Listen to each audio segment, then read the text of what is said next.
Welcome to the I Triumph Real Estate Blueprint Podcast, where greatness awaits you.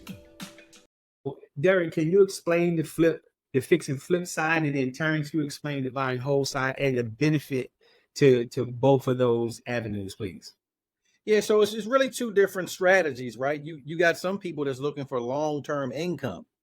And so those people looking for long-term income, obviously they'll buy a property at the right price point, where their monthly mortgage numbers or repayment numbers are conducive to them being able to create some monthly cash flow.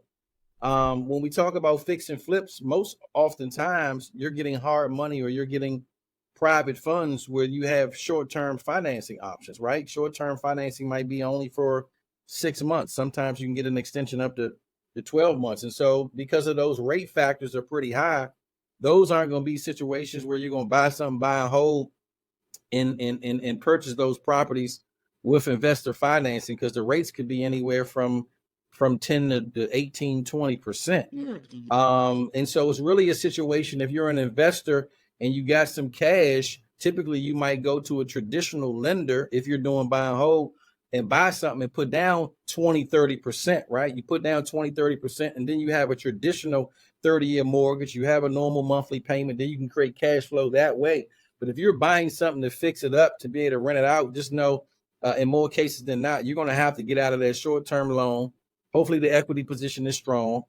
You can take some cash out, recoup your initial investment, and then you can move forward to go ahead and rent out the property. So it really just kind of depends. Everybody's strategy is different. Most investors oftentimes, unless they got a portfolio, just want to get in, get out, keep their cash moving. But again, you got some situations, and I'll speak, more so here. Our rental market is really booming. But to keep your margins pretty safe, you got to buy something probably with lesser purchase risk factors on the high end. You're not going to buy nothing at $500,000-$600,000, add 200 grand to fix it up. Now you in at 750, 800, and you're going to try to rent that out, because you probably ain't get nothing but $4,000-$5,000 a month for rent, if that at all. And so you might be so it really just kind of depends. Yeah. Terrence, what's the take on that? Yeah, I completely agree. I think on the whole strategy is a matter of more people coming into our business. I'm dealing with people now. So these people now, I'm interested in this. This is what I want to be doing in like the next 10 years. Like in the next 10 years, I want this year. And so we kind of work backwards from there. And so with the buy and hold strategy, I always talk about asset classes. You kind of like the stock market. You got A-type assets, you got B minus and F assets.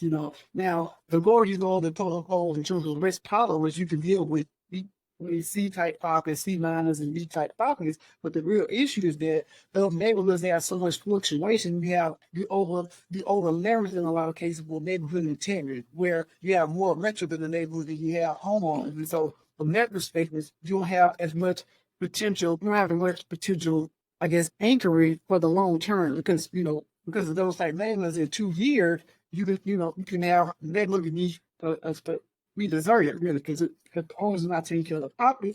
On the other side, I always advise you either buy a whole long term, really, retiring and work creation out of low. You want to buy in those deep plus areas, even though the rent initially is not going to necessarily cover what you're trying to do, but the appreciation in the longer term rents is going to make up for anything that you don't have coming out of the gate in this more.